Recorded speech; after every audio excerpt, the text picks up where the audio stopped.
Welcome to Wrasslin Raw!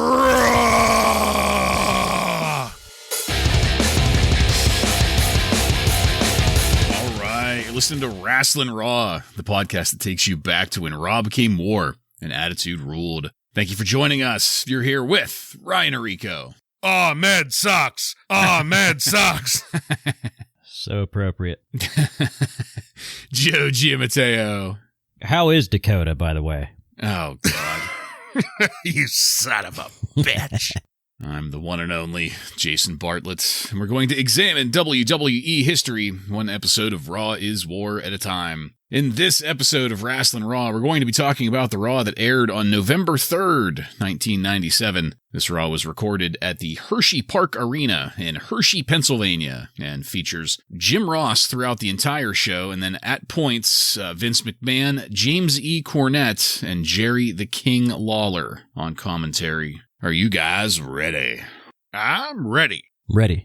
All right, then. Let's get into it. You know, I've been wanting to say this for a while, but I'm going to say it here. I still get a kick out of the fact that Psycho Sid is in the intro video. I know it's stupid, but I just love the fact that he's there. Well, the Hershey Park Arena was popping at the start of this, and that only got louder when the glass broke and Stone Cold Steve Austin came down to meet Vince McMahon in the ring. This was getting everyone ready for Austin's match against Owen Hart for the Intercontinental title at the Survivor Series pay-per-view next weekend. And when Austin said, "Paybacks are hell, son, and that's the damnedest bottom line I ever bottom-lined," I popped. I'll be honest, it didn't make much sense, but it was damn good. Vince gave us a list of people that Austin has ticked off, which is quite a lot of people at this point, but makes special emphasis on Ahmed Johnson replaying the stunner that Ahmed got last week. Just look at it! Look at it! Look at it! Austin's bottom line here is that all of those people were in the wrong place at the wrong time, and the only goal is getting to Owen Hart at the pay-per-view. But then the arena got a little fatter as Ahmed Johnson came out to lower the mood, disgustingly overdressed here. Whew. There was a quartet of impotent refs there trying to stop Ahmed without touching him or slowing him down in any way, shape, or form. When Ahmed got on the mic to talk, the crowd drowned him out with an Austin chant, and once that fizzled out, unfortunately, Ahmed sounded out of breath, out of English-speaking skills, got way off track with football references. He yelled the phrase 13 years old, amongst others. He yelled the word punk. I do believe he said at some point, too. Once or twice. Austin's response to all this was to take the mic and say to the crowd, "If you want to see Ahmed Johnson get his ass whipped, give me a hell yeah." Which is our first time hearing what will become a frequent catchphrase out of Austin. I cannot imagine how loud I would have yelled hell yeah in that situation. Well, later on, we're going to be having a dog collar match between the British Bulldog and Vader. There's going to be an interview with Marlena where, and correct me if I'm wrong, but here at the start, JR was claiming that Goldust raped Marlena of her dignity and destroyed their marriage. That's what I heard. Yeah. I mean, the word of the day is rape. God. You can't say Pillman, so at least say the other one, right? Yeah. Yeah, well, hey, we're also going to have the start of the light heavyweight tournament, too, which I'm pretty excited about that. That's going to be a good one, I think. But before we go any farther here, guys, it is back to business opening the show with Austin, but I'm not looking forward to whatever comes out of this thing with Ahmed Johnson. I mean, if it's Ahmed, it can't be good. Joe, what did you think of how we kicked it off here tonight?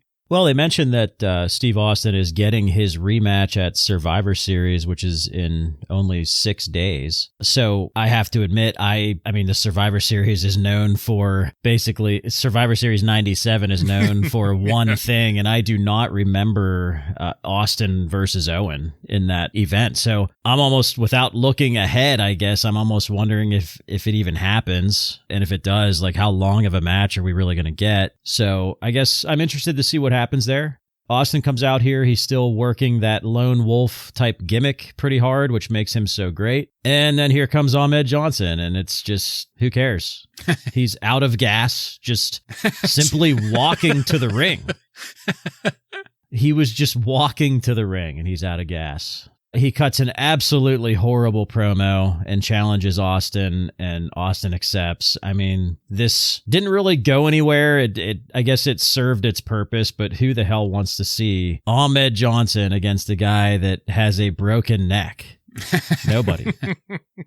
Yeah, I mean, the night it starts off pretty hot with the glass breaking, Stone Cold coming out, and this Hershey crowd went absolutely berserk, and you could just see Vince soaking it in, grinning from ear to ear as he looked around, and Stone Cold came down, and he has a new shirt on this week, and it may be new, to us now, but man, do I remember that picture on the back. Yeah. The half skull, half face, like Terminator spoof image. I mean, that shirt was fucking everywhere back in the day. He gets on the mic, says he's going to kick Owens' ass, talks that it wasn't personal with Ahmed Johnson, just, it's as simple as you were in the ring with me, so you got your ass kicked. And that makes Johnson come down and, way, way overdressed. Cowboy boots, tight pants, fanny pack. I mean, that was the cherry on the top. He just looked fucking ridiculous. And then he gets on the mic and just mumbles, and I couldn't really hear anything he said. At one point, when he first started, he sounded downright drunk. I mean, it was like he was slurring his words at first, so I don't know what the fuck was going on there. But right before the Austin chant, we do get a brief Ahmed sucks chant from the crowd. That was why I opened with that. I was really, really glad to hear that and proud of our fellow Pennsylvanians realizing that Ahmed sucks and not cheering him like so many other towns have. So pretty strong segment for Stone Cold, but I agree with both of you that I don't know if I'm looking forward to Johnson getting in the ring with him. That's for sure. Yeah, Joe, you'd said that, Survivor Series known for one match and these guys aren't in it. Are you maybe referring to the Survivor Series match with the Godwins and the New Blackjacks? That's the one that everybody's... Yep. Okay. Yeah. Just wanted to make sure. The most memorable part of that event, yeah. Probably the most controversial one, too. I mean, what a unique pairing. Well, so after that, Sunny came down. She was wearing a vest that looked like some kind of shrubbery. I don't know. It looked like, what's that those fake grass rugs? Like my grandma had it on her front like patio. Artificial turf. Yeah, that's what it looked like. It was very 90s, a very 90s top. Oh, yeah. She's great at her wardrobe always gives me like the Austin Powers movie vibes. Very 90s, great wardrobe by Sunny here these days. Well, she came down to introduce the competitors for our first match of the night. Aguila defeats Super Loco by pinfall in 5 minutes and 15 seconds in a WWF Light Heavyweight Title Tournament quarterfinal match. Super Loco was out first, and I don't know if either of you guys remember him, but Super Loco, he'll become much more famous as Super Crazy. Not too much of a difference, I know, but if I remember correctly, Super Crazy had some real barn burners against Tajiri over in ECW. They had quite a series of matches that were, spot shows like you would expect out of the two of them, but very positively received, so it was just neat to see him here. After they introduced Aguila, we got a nice view of the brackets for this tournament. I'm always happy to see a bracket. Aside from this match, there's also going to be Taka Michinoku versus Devon Storm, whoever the hell that is. Jerry Lynn is going to be in it versus Eric Shelley. I'm kind of excited to see how Jerry Lynn's looking. And somebody named Flash Flanagan versus Brian Christopher. And that name sounds really familiar. I can't put my finger to it, but I think I've heard Flash Flanagan somewhere before. Speaking of Brian Christopher, he joined commentary. I wasn't too thrilled about that. And man, I mentioned Spotfest earlier. This was a Spotfest. This started fast. A lot of it was telegraphed really badly. I wasn't impressed with Brian Christopher on commentary either. His voice, his laugh, talk about a shit-kicking accent. I mean, Brian Christopher has one. I liked Jim Cornette saying that the one thing about this style of wrestling is that it's conducive to mistakes, because there were quite a few of those. There were minor things, but it was enough to make this not that entertaining to me. And that's all I have. Joe, what did you think of the start of the light heavyweight tournament here? Unfortunately, nothing but negative things for me here. Super Loco almost never became super crazy because he almost paralyzed himself like 6 times in this match. Good Lord. He's still caught up in the ropes to this day, I hear. Yeah. The more I see these fancy move lucha guys in the WWF, the more I respect guys like Rey Mysterio and Eddie Guerrero who could actually tell a story in the ring and not just put on a spot fest, because that's pretty much what these guys are doing. Very choreographed, getting all their shit in, as they say. And Brian Christopher on commentary was just not a good idea. This whole Jerry Lawler is not my father angle they're doing is just fucking stupid. Like, I don't like it at all. I mean, I respect Brian Christopher for his work and being a second generation guy, but my goodness, his commentary was terrible. Yeah, the action between these two just looked terrible. And, they had their super choreographed high flying moves, and some of those didn't come off all that well, but their kicks and punches were some of the slowest and weakest looking punches and kicks I think I've seen in wrestling. They were just downright god awful. And some of the points were so choreographed. Like, there's one point where Super Loco does the cheerleader double hand post so Aguila or whatever the hell his name could boost off of it to jump up behind him. Why would you help your opponent land a high-flying move on you? Shortly after that, Super Loco tries to run and flip out of the ring and then just gets caught up in the ropes and thrown back into the ring. At that point, it was the one thing I did like about Brian Christopher on commentary. He let out that cackle when that botch hit, and I was laughing with him. It was fucking hilarious. I mean, we kind of expected this. We predicted last week that this tournament would probably be filled out with some AAA guys, and we got them here, and it was not very good. Yeah. Hey, speaking of our next segment, Jim Ross, he thought he's going to be interviewing a happy married couple whenever he sat down with Goldust and Marlena. And who can blame him with the dumb way that they've been acting, coming down to the ring and all that shit. But instead, he repeated the line about Marlena's personality being raped in various ways. God damn. Before segueing to his interview with Goldust and Marlena. Dustin and Terry were both dressed all in black and looking like rejects from a Motley Crue music video for this. Marlena started off talking about her family, and we got that goddamn video of the family with Dakota, a.k.a. the lowlight, on the beach in Atlantic City, and ended up praising the concept of family multiple times. And we even got more talk about the lowlight and the lowlight's experience in preschool, referencing the experience with Pillman, but never speaking his name. Finally, Goldust popped me hard whenever he said, "Everything out of your mouth is sickening me." To Terry. I couldn't agree more. That was pretty out of nowhere. It was very unexpected. Goldust starts talking some really hard shit on Marlena here. That's where I actually officially checked out of this as far as any kind of interest I had in it. Goldust said he found someone else. He doesn't love Terry anymore. God, I hated it. And finally, he says that she can take this ring and she can take Marlena and shove it up her ass. And then he leaves. Jim Ross, back at the commentary table, finishes this up by saying Goldust should get his life together. After that, we got a really lengthy video package highlighting the rivalry between Shawn Michaels and Bret Hart, with the Michael Cole voiceover starting, "It's safe to say they don't like each other." I'd like to see some footage from the Dave Hebner cam in the back with those two. Good God. Goozling. My favorite part of all of that was a clip of Bret saying, "I hope I don't have to run him over with my car."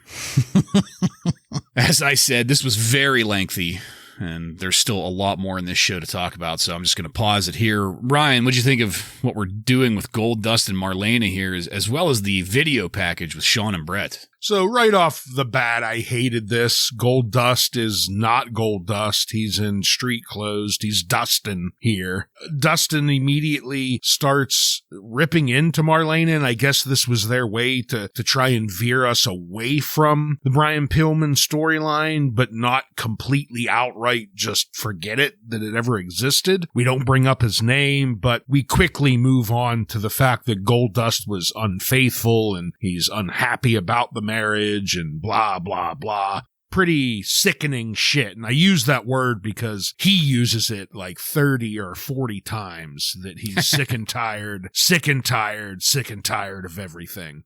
The only silver lining here is maybe we're going to go back to creepy, weird heel Goldust after this when he's on his own. So I'll take that as maybe a silver lining coming out of this segment.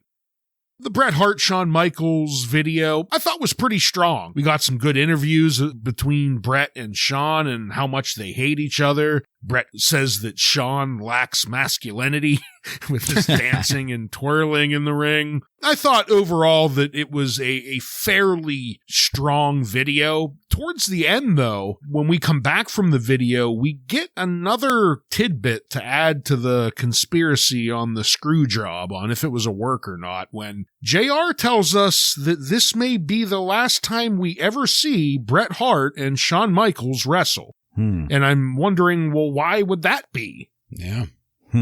The Goldust and Marlena interview, you guys know I love my soaps, so this should not surprise you when I say, I loved it.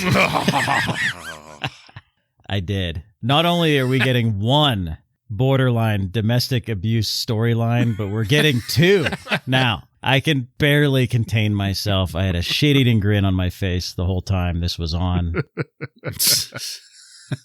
And speaking of eating shit, the Bret Hart and Shawn Michaels video package. You know, I thought it's crazy to think that this is only the second singles match between these guys that we have seen. They've been there as long as we've been covering the WWF since 1993. Yeah. And such a great rivalry, but this is only the second match that they've had against each other. And it of course will be the last. Yeah, maybe be the last. But the video package I thought was pretty good, but I was kind of wondering if it was maybe old interview footage. I couldn't really tell, but I thought it was pretty decent. Yeah. Yeah. And something that I was a little worried about at the start, we all expressed some concern about whether or not this would be decent. Our next match. Ahmed Johnson versus Stone Cold Steve Austin ends in a no contest before it could even get started. And you know what that means. Ahmed Johnson is the jobber of the week. Take it, Ryan. Thank you, Bartlett. Yes, that is correct. Ahmed motherfucking Johnson is our jobber of the week. And, I was thinking he may get this already in the match against Austin, because there was a good chance that was just going to be a quick squash match if it ever happened. But the moment the red light came on and I heard Kane's music hit, I knew that this was my golden opportunity. Ahmed Johnson was born Anthony Norris on June 6th, 1963 in Kokomo, Indiana, though spent most of his childhood in Florida and Texas. Ahmed made his in-ring debut in 1989 and was trained by Skandor Akbar and Ivan Putski. He has used the ring names Big T, Modib, what? Nightbreeder, Black Superman, Siva, Tony Norris, and Ahmed Johnson. He has stated that he had a very harsh childhood, with his father abusing him and his mother regularly, and to escape his home life, Norris devoted much of his high school time to sports. He excelled at football, basketball, amateur wrestling, and track and field. After high school, Norris joined the United States Army, and according to him, was quickly discharged due to striking a superior officer over viewing the orders that were given to him as, quote, kind of cowardly. After After starting out in the Indies, Johnson joined the Dallas, Texas-based promotion Global Wrestling Federation in 1993 and NWA Dallas in 95 before signing with the WWF in late 95. Ahmed Johnson made his debut with the WWF on the October 23rd, 1995 episode of Monday Night Raw, slamming Yokozuna in a after-match brawl. And from that point, Vince and the WWF would attempt to push Johnson to the moon, despite his limited mic skills and wrestling abilities. And to their credit, it kind of worked, at least for a while. The crowd really got behind this monster. He even got the crowd to follow him along in one of the lamest chants ever started in the "You're Going Down" chant. I mean, he had the look, right? I mean, there's no doubt about that. But it would become clear over time that that wasn't enough. I'm not going to do a deep dive into the feuds he had in the WWF. For 2 years, we chronicled his subpar in-ring performance. It wasn't all bad, though. We do have one very fond memory of Ahmed when he blasted that poor pink-shirted jobber through that wooden door. That was good shit. But on top of being a shitty worker, Ahmed left a trail of broken bodies in his wake, injuring just about every superstar he had the misfortune of being placed on the same card with. He also racked up an impressive number of his own injuries. Some may even say he's injury prone. Write that down. Write that down, yeah. All of that leading to this glorious moment. Johnson now has lost all momentum, the crowd even chanting Ahmed sucks earlier tonight. Then Kane walks down to the ring and destroys Ahmed, tossing him aside like Johnson did to Sparkplug Holly in the hallway so long ago. So very fitting. And this is pretty much the end of Ahmed Johnson's time at the WWF and his career, really. He will show up over the next few months in a couple throwaway multi-person tag matches, the second of which is his very last match in the WWF. It took place on February 15th, 1998 at No Way Out. He defeated the Nation of Domination with partners Ken Shamrock, Chains, 8-Ball, and Skull. Ugh. After his departure from the WWF, Ahmed would have a short stint at WCW. Johnson had gained an enormous amount of weight after leaving the WWF and was eventually let go from WCW in late 2000 due to his weight issues. Having never attempted to improve his in-ring work and being universally hated by just about everyone that has ever worked with him, losing his physique would be the final death knell to his wrestling career. Johnson's last match was for PCW in Arlington, Texas on August 11th, 2003, defeating Action Johnson. Anthony Norris, aka Ahmed Johnson's record is 288 wins, 87 losses, and 3 draws. So he's definitely not a jobber record-wise, but getting destroyed by the Big Red Machine just to set up a pay-per-view match between two other more worthy superstars, Ahmed Johnson was certainly playing jobber tonight. Yep. He got moked. Yep.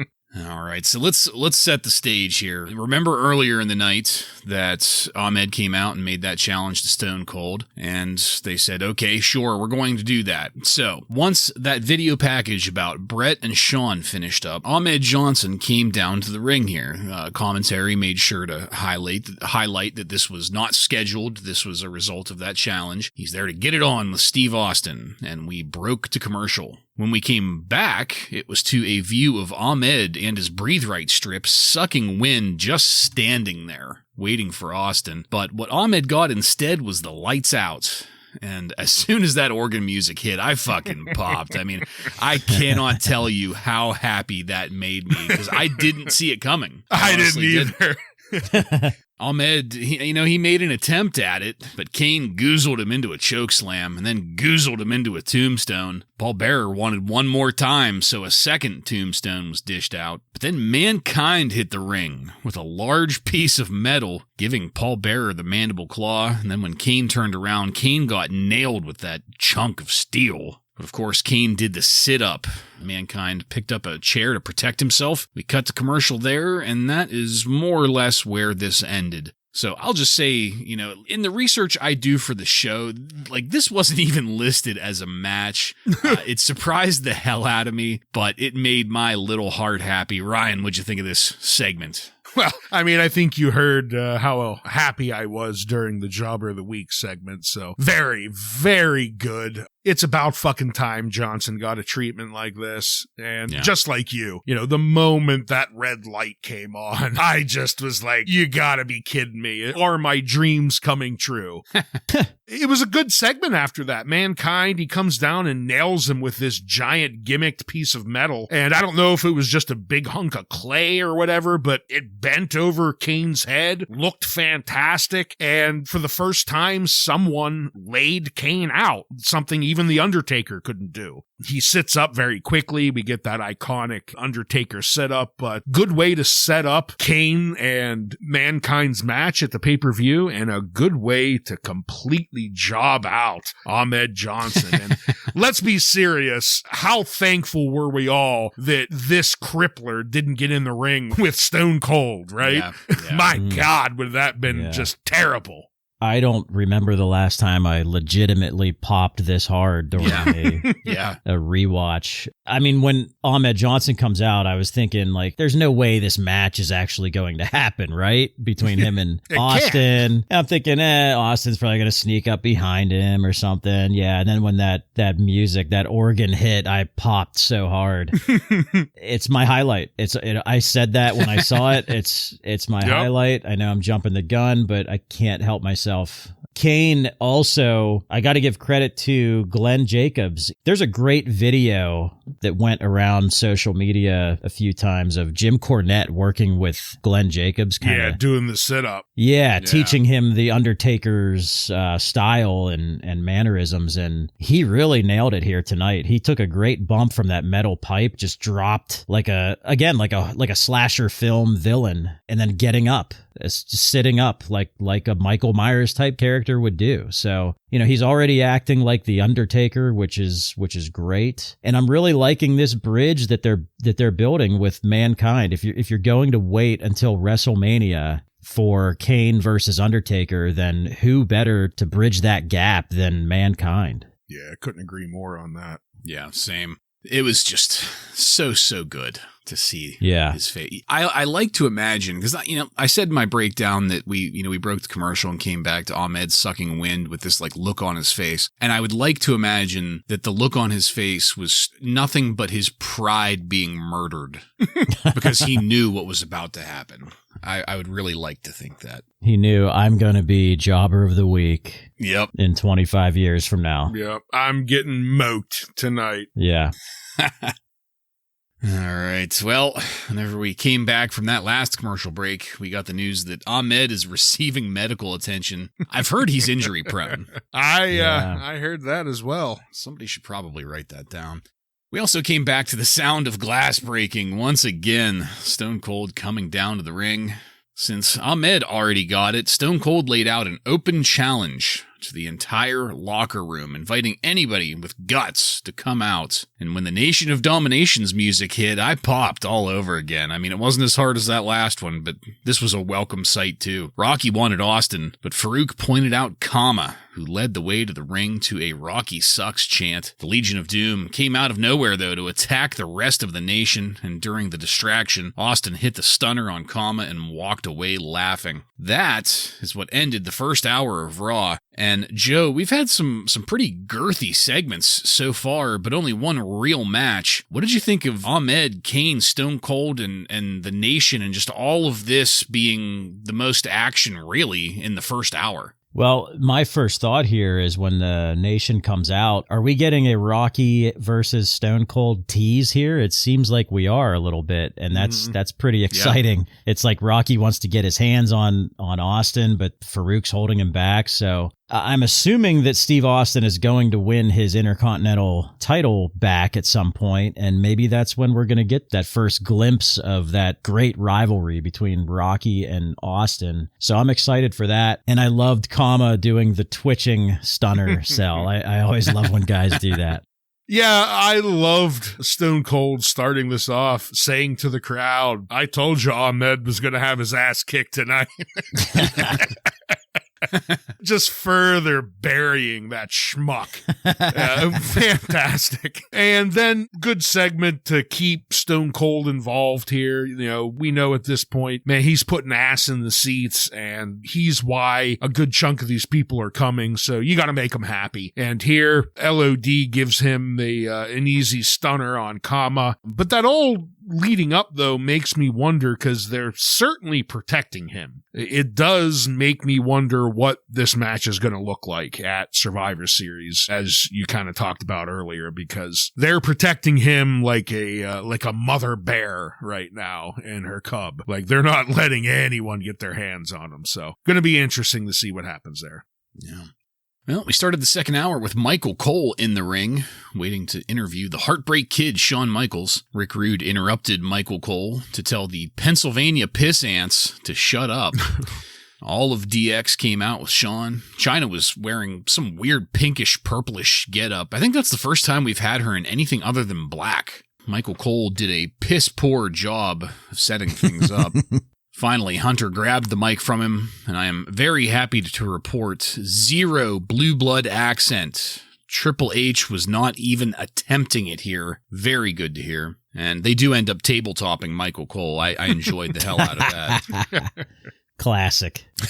I think they ended up making references to WCW. I'm not positive on that. There were comments about age in a cage, and I think that's maybe a WCW reference, but I'm not positive. The most recent WCW pay-per-view was a cage match between Hulk Hogan and Roddy Piper. Oh, that match. I see. Okay. Icon versus icon is what they were gotcha. The one, tagging it as. Cornette was ranting about a few weeks ago. Yeah. Well, Shawn says he's going to walk around naked on Raw next week. That made Vince's head explode. We've already seen his butthole last week. Really. Shawn says he will also challenge Ken Shamrock to a match next week. And they requested that Commissioner Slaughter come out and make the match. Slaughter did come down to the ring. DX made sure to put splash guards on their faces for Slaughter. And then they added windshield wipers to it. My goodness. Slaughter says that Michaels can have Shamrock, but it's going to be tonight, not next week. And things just kind of fizzled out from there. Still to come, JR said we were going to have the second part of that Jeff Jarrett interview. That doesn't end up materializing, though. I mean, so after this mention of it, I completely forgot about it in the rest of the episode, so I'm not going to mention it again in my notes. I can tell you that for sure. Pretend it never happened. Yeah. We're also going to be getting Marc Mero in action. And speaking of, we were backstage with Mark when he barged into Sable's dressing room. She was topless in there with her back to the camera. Some side boob was pretty prominent there. Mero called her an idiot and dragged her out of the room. I've never loved Marc Mero so much. We paused for commercial there. So will I. Joe, we had another long-ish segment here, but overall it was pretty entertaining, I thought. The good news is that if we ever get to any real wrestling tonight, it's going to be Ken Shamrock versus Shawn Michaels, which sounds like a pretty damn good time. What'd you think of all this?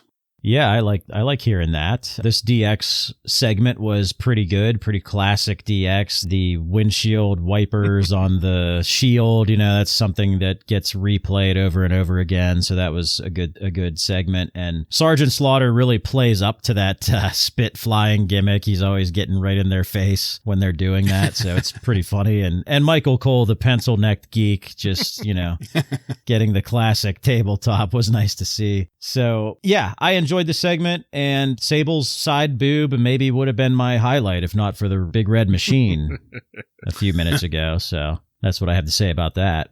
Yeah, I thought Shawn and Triple H did a really classic DX job out here. Just continuing their torment of Michael Cole. I loved that. At one point, I guess it must have been the crowd. I couldn't hear it, but they must have been, I don't know, insinuating that Shawn is gay because he decides to kiss Triple H on the lips, and then he turns and kisses Chyna on the lips as well. So I thought that was kind of a funny segment. The Hershey crowd was loving the F word. Yeah, that's kind of what I assumed was happening there. Vince reiterates JR from earlier, saying again, this match between Bret Hart and Shawn Michaels may never happen again after Sunday. So interesting. They keep on planting that seed.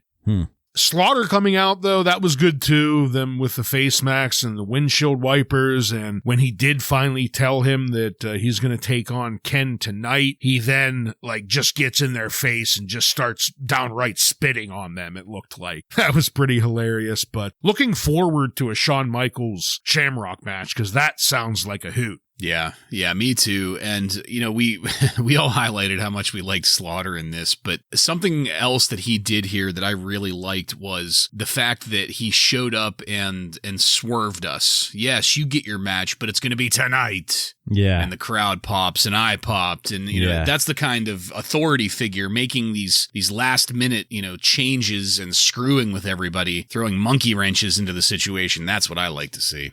All right, guys. Well, I mentioned it earlier, and so since we had not a lot of wrestling in that first hour, the rest of this goes by pretty quickly because this was pretty much back-to-back matches for the rest of the episode here. So let's go to our next match.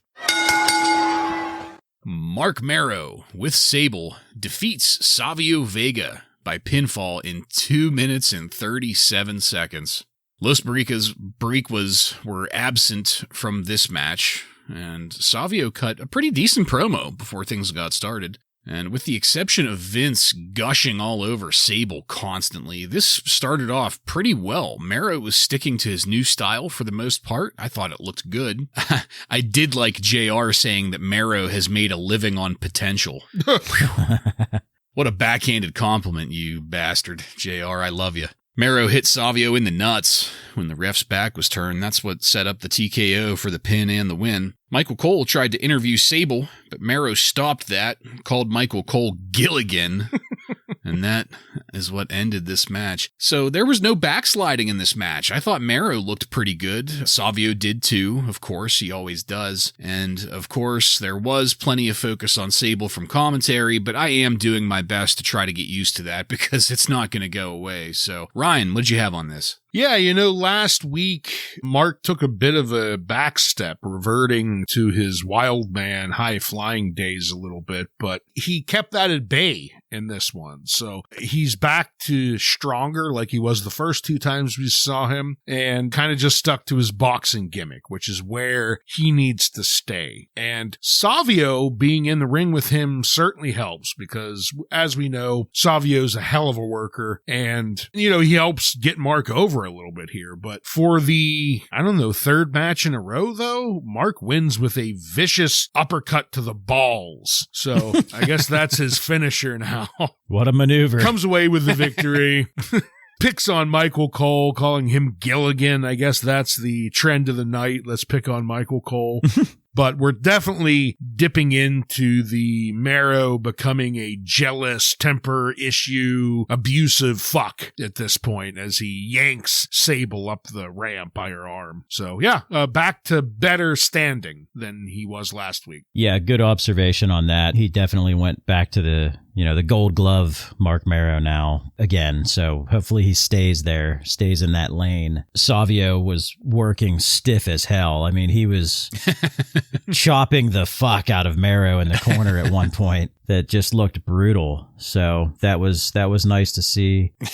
Vince reminds us that Sable, he says that she is the star, no doubt about that. So Thank you, Vince. I was unclear if she was the star. So thank you for clearing that up. All right. Well, like I said, things moved along quickly. So let's go now to our next match.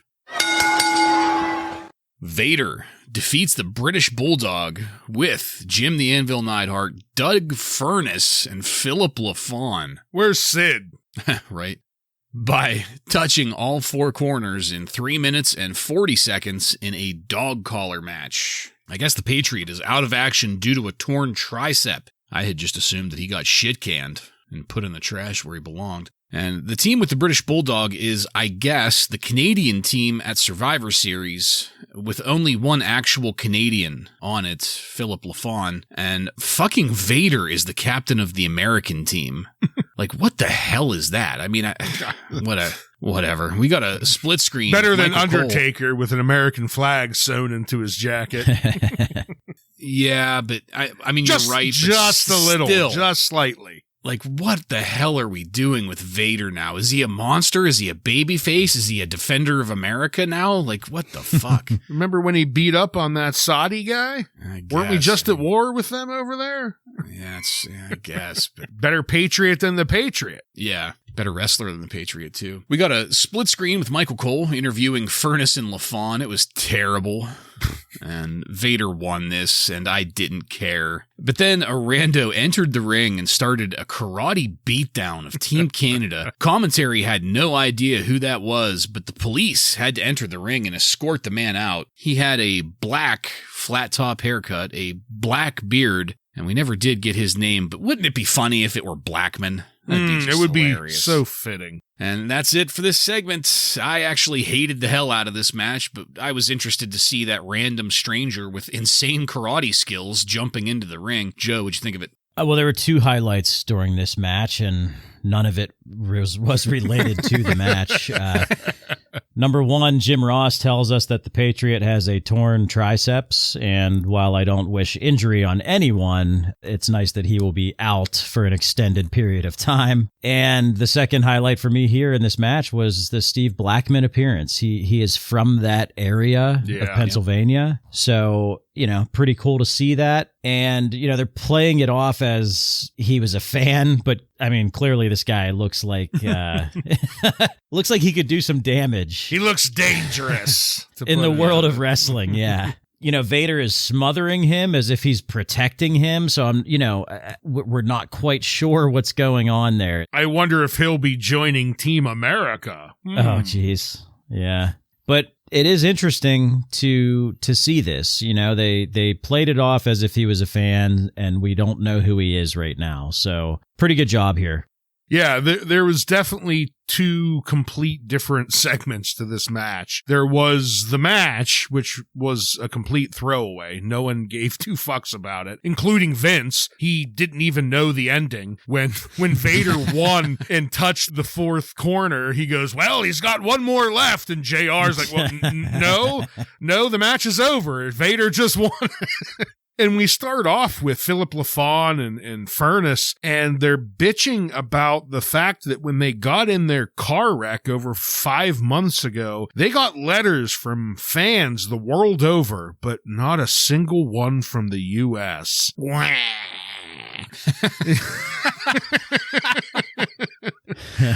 I mean, who gives a fuck about you? And that wreck was caused by Sid, right, Joe? That was the Sid. Yeah, it was the sunroof. The sunroof incident. Yeah. The match, complete throwaway. Nobody gives a shit. But Steve Blackman coming out at the end. Man, what a perfect place here in Hershey, because this guy is from a little place called Anvil, which is like even closer to me than Hershey. And he still, to this day, has a bell bondsman in Anvil, PA. So the end was really kind of comical.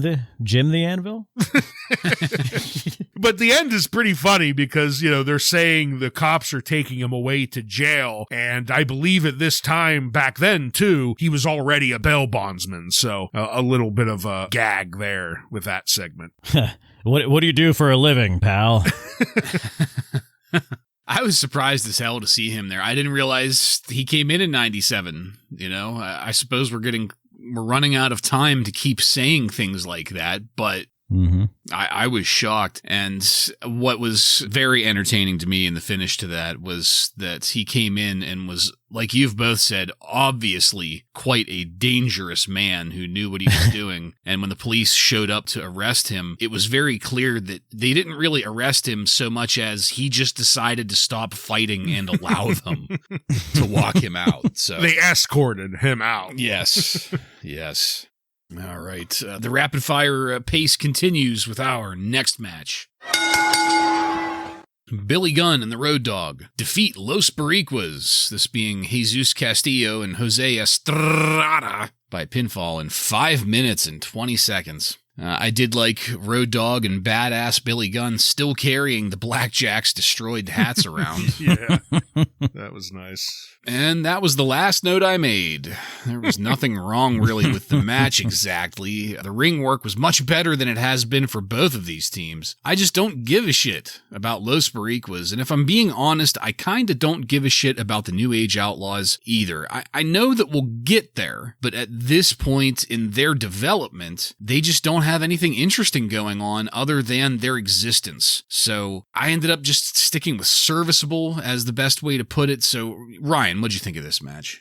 Yeah, I think serviceable is probably the perfect word for it, because it wasn't a bad match. The New Age Outlaws, they do seem to gel pretty well as a tag team, and Jose and Jesus, they're not bad jobber tag team either. You know, they're solid workers. It's just completely forgettable. It's not a memorable match in any way. And, you know, it's a throwaway jobber tag team match to continue to push the New Age Outlaws up the card. So I guess in that aspect, it did its job, just like Jesus and Jose.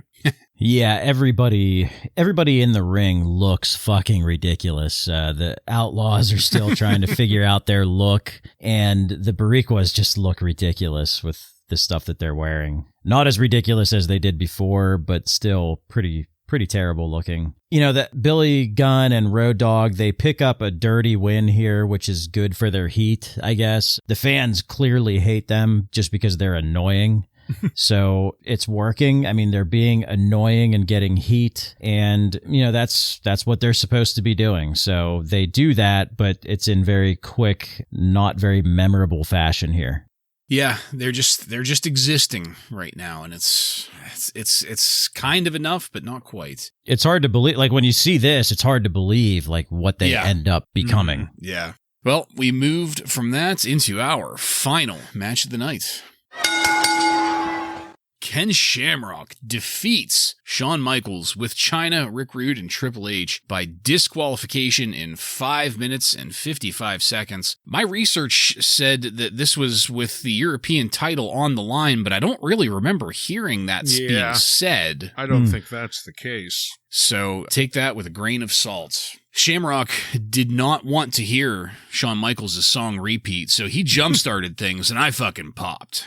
I loved that. I loved Shamrock at the start of this. He and Michaels both lightning fast, working the hell out of it. And it did get a little sloppy for a second. It almost looked like it was Shawn, though, slowing things down, pausing and backing off so Kenny could get his bearings again and they could maybe, restart at a more even pace. Chyna's interference here, that was good. She shoved Shamrock from behind into the ring post. I liked that. He never saw it coming. And I was just sitting back enjoying this match. And when we started to get close to the finish, I thought Shamrock was going to rip Shawn's knee in half with a botched takedown that was meant to transition into the ankle lock. I'm not sure what happened, but for a split second, I thought Michaels was going to have a torn MCL from that. But, of course, there were a couple distractions, preventing the world's worst referee, Earl Hebner, from seeing Michaels tap out until Rick Rude came in to hit Shamrock with the briefcase. That's what drew the disqualification. D-Generation X spent the rest of their time beating on Shamrock, and we faded to black. Joe, I thought this was a great match, great finish to the episode, but I also thought it was kind of anticlimactic given that this is the go-home show going into Survivor Series, one of the big four of the year. What did you think about this match and the way that Raw ended tonight? Yeah, it felt rushed, I guess, and definitely some unfamiliarity there between the two in the ring, for sure. You could see it. Shawn was yelling spots in the rings. At one point, he took a clothesline from Shamrock, and right before that, he was yelling, clothesline, clothesline, clothesline. You could just hear everything he was saying. You could just tell they're not familiar with each other. This match, though, I don't know. I kind of had a love-hate relationship with this match. It was just sloppy enough that it almost came off as a real fight. Like, it kind of looked like it was a real fight at times just because it was just sloppy enough. Like, Not too sloppy, but getting there. Couple things, like there was a great powerbomb counter by Shawn Michaels when Ken Shamrock was going to give him a Hurricane Rana. I thought that was really nice to see. And once again, what was not nice to see is Earl Hebner screwing Ken Shamrock again. This is 2 weeks in a row now? Yeah. So I would love to see Ken Shamrock snap on Earl Hebner. I really enjoyed Shamrock starting this off like a juiced up madman, just ripping in to Shawn Michaels. And then he picks him up and tosses him out of the ring and into the hands of Triple H and Chyna. Then on top of it, as Michaels is trying to get back in the ring, Shamrock gives a double noggin knocker to Michaels and Hunter. And I popped my ass off. You know, that's an automatic win in my book. And Shamrock really kept this thing at a very fast pace. At times, he was firing on all gassed up cylinders. When he landed that... A lot of gas in that tank. There is. I mean, that's like extra side tanks on that guy. Because when he did that fisherman suplex into the bridging pin, that was a thing of beauty. It just looked great. And things did start to slow down a little bit. At one point, Ken is slowed down by Chyna. She shoves him headfirst into the ring post. And I loved King's comment saying that gives a whole different meaning to the term feminine protection. The King has really been throwing out some great lines the last few months. He's really on fire. There was a little bit of sloppiness here and there, but I thought for the most part, this was a very high-paced and entertaining match. Obviously, we had the predictable ending with DX all gaining up on Shamrock to send us out, and I would agree a little anticlimactic for leading into Survivor Series, but this final match and segment was very strong. Yeah, I do agree with that. And like I said, I would have thought that we would have had some kind of something, even if just a video on the Titantron at some point from Bret Hart, leading into the pay-per-view. But hey, man, whatever. As I said, we faded to black. So let's take it on over to highlights and lowlights. Joe, why don't you take that first? Well, I'm going to start with my low light because of what you just mentioned. My low light is the fact that Bret Hart was not on this show. He is going to be defending his title against a guy that he absolutely hates in 6 days, and we got nothing there other than a video package. So that was disappointing. Probably in discussions with WCW. Could be. My highlight, of course, is the Big Red Machine Kane destroying Ahmed Johnson.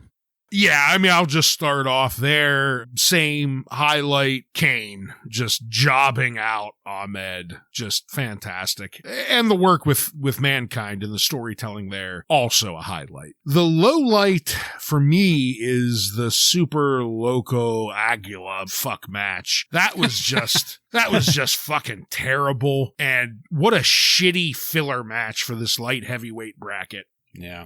So, highlight, I mean, we're 3 for 3 on that. I had to go with Kane smearing Ahmed Johnson. That was just pure poetry in motion. I loved every moment of it. And for my low light, well, that's going to be Little Dakota Runnels. That's an automatic. I've said that in the past. Anytime she appears on our screen, that's an automatic low light. So, Joseph, I don't suppose you have any contemporary news from on and around November 3rd, 1997 for us?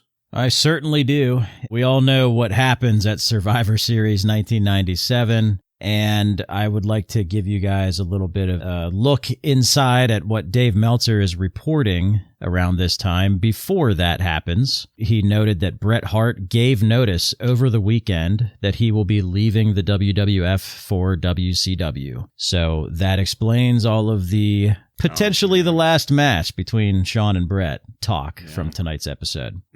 Also, on this same night, November 3rd, Eric Bischoff teased a big surprise for next week during Nitro, which is obviously said to be Bret Hart's official signing with WCW.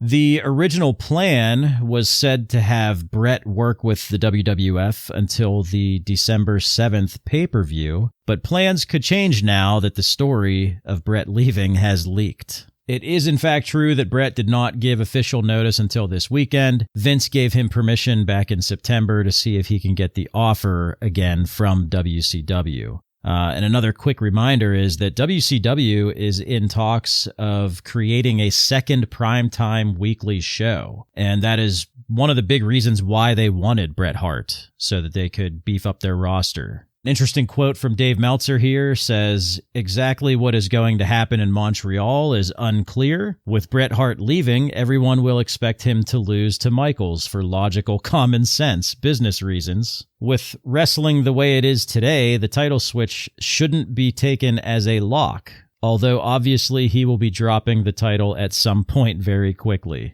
So Dave Meltzer has no fucking clue what is going to happen in Montreal.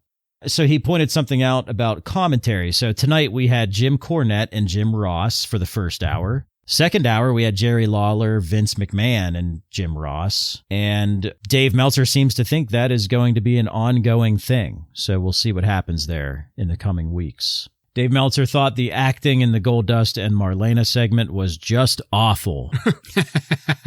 And I agree, which is why I loved it.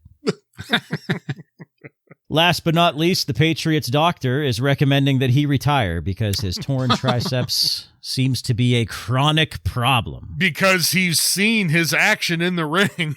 Yeah. But his injury seems to be a chronic problem, so he is being told to retire. And it's a shame that he cannot be the captain of Team USA at Survivor Series. Such a shame. Yep.